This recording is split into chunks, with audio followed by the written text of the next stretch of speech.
l'école L'Accueil du Centre de services scolaires de Beauce-Etchemin pour rencontrer une équipe école qui a mis en œuvre des changements de pratiques liés à l'enseignement des processus d'écriture et d'évaluation. J'ai le bonheur d'être avec Sandy Groslot, qui est enseignante de 5e année à l'école de l'Accueil. Bonjour Sandy! Bonjour! Sandy, ça fait 3 ans maintenant que tu enseignes. Oui. Qu'est-ce qu'on t'a annoncé quand tu es arrivée ici à l'école de l'Accueil? En fait, c'est important de savoir que ce n'est pas ma première année ici à l'école L'Accueil de Scott. Donc, j'ai débuté l'année dernière à partir du mois de janvier. Donc, j'ai déjà vécu une demi-année ici à l'école L'Accueil. Oui. Quand je suis arrivée ici, en fait, c'est certain que j'ai remarqué que tous les enseignants enseignaient vraiment par séquence d'apprentissage. Mm-hmm. Donc, c'est de cette façon-là qu'ils se mobilisaient là, pour enseigner avec les élèves. Puis, quand on t'a annoncé ça, est-ce que c'était une pratique que tu connaissais ou que tu avais déjà mis en action?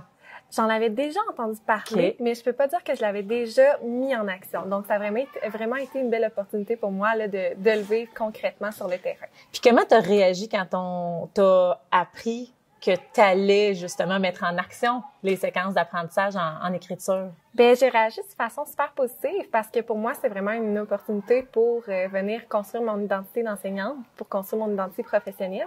Mm-hmm. Puis en même temps, bien, je trouvais que c'est une belle façon pour moi là, de me lancer dans le métier d'enseignant.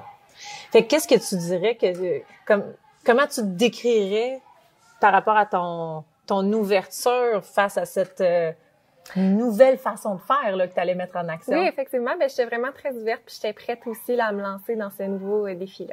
Wow! Puis quel objectif tu t'es donné? Parce que ça peut paraître une grande montagne à franchir ou à monter. Quel objectif, toi, tu t'es donné quand tu as eu un bon aperçu de tout le travail qu'il y avait à réaliser? Là? Ben, en fait, c'est certain qu'au départ, ça peut paraître énorme pour toute la nouveauté que ça apporte, les séquences d'apprentissage, mais je me suis vraiment donné comme objectif d'y aller un pas à la fois, d'y aller par étapes, puis de respecter aussi mon rythme là-dedans. Puis c'est comme ça que j'ai été capable de prendre la ligne directrice que m'offrent les séquences d'apprentissage, mais de la porter vraiment à ma façon, puis de mettre ma couleur là-dedans. Puis de quelle manière est-ce que tu as été soutenue dans chacune de ces étapes-là? Bien, c'est certain qu'à la base, ici, à l'École L'Accueil, on a vraiment une direction qui comprend cette réalité-là, qui comprend ce besoin-là aussi. Donc, elle me laissait beaucoup de temps de libération pour que je puisse discuter avec d'autres enseignantes qui ont initié ce changement-là ici à l'École L'Accueil.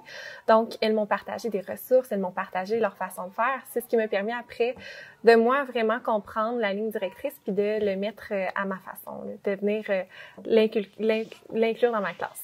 Parfait. Puis est-ce que dès tes premières semaines à l'École de l'Accueil, par exemple, est-ce que tu avais une vision assez claire de ce que ça allait avoir l'air quand tu allais avoir passé tout le processus puis tu allais dire « OK, c'est comme ça que ça se passe, puis voici ce que j'ai bien fait ». Est-ce que tu avais cette vision claire-là du résultat final? Oui, je peux dire que j'avais quand même une bonne idée de ça, à quoi ça allait ressembler, mais c'est certain que les questions sont venues au fil en fait, de la séquence d'apprentissage, là. Donc, au fil du temps, c'est là que j'ai eu des petits questionnements, puis c'est en allant voir mes collègues que j'ai pu m'adapter. Merveilleux. Qu'est-ce qui fait la différence ou qu'est-ce qui a fait la différence pour toi dans l'accompagnement qu'on t'a offert? Mais comme je disais, c'est vraiment d'avoir du temps, c'est d'avoir aussi des ressources qui sont concrètes, donc vraiment du matériel clé en main. C'est ce qui m'a permis vraiment de venir l'adapter là, à ma façon. Wow! Quel conseil tu donnerais à une jeune enseignante, justement, dans ses premières années pour, j'ai envie de dire, accueillir le changement comme toi, tu l'as accueilli? Eh bien, en fait, je dirais de vraiment se respecter, d'y aller une étape à la fois, de pas voir ça trop gros dès le départ. On a souvent plein de belles idées, on veut tout faire en même temps, mais c'est vraiment de se respecter dans notre rythme, puis de pas avoir peur de se lancer. Il y a tellement de projets qui peuvent être faits, des projets qui existent déjà, on n'a pas besoin de tout réinventer. Donc, vraiment d'y aller avec les ressources qui sont déjà disponibles, puis de trouver des projets qui vont nous stimuler, nous, en tant qu'enseignantes, mais qui vont aussi motiver puis accrocher nos élèves. Puis toi, quels ont été les projets qui t'ont vraiment ressemblé puis qui t'ont permis d'être à l'aise dans ce que tu mettais en place? Bien, c'est certain qu'avec les séquences d'apprentissage, il y a tellement de possibilités. Puis moi, un de mes projets qui avait vraiment été coup de cœur l'année passée, c'est quand j'avais fait un balado avec mes élèves. Donc, en premier, les élèves avaient fait un texte informatif, puis ensuite, bien, ils venaient présenter les informations qu'ils avaient faites sous forme de balado. Donc, simplement la finalité d'un projet, ça me permet de voir à quel point il y a différentes avenues qu'on peut aborder la technologie, qu'on peut aborder toutes les ressources pour les mettre en place avec nos séquences. Wow, Sandy, vraiment, merci, bravo Merci. pour tout ce que tu as mis en place. C'est vraiment génial. Merci.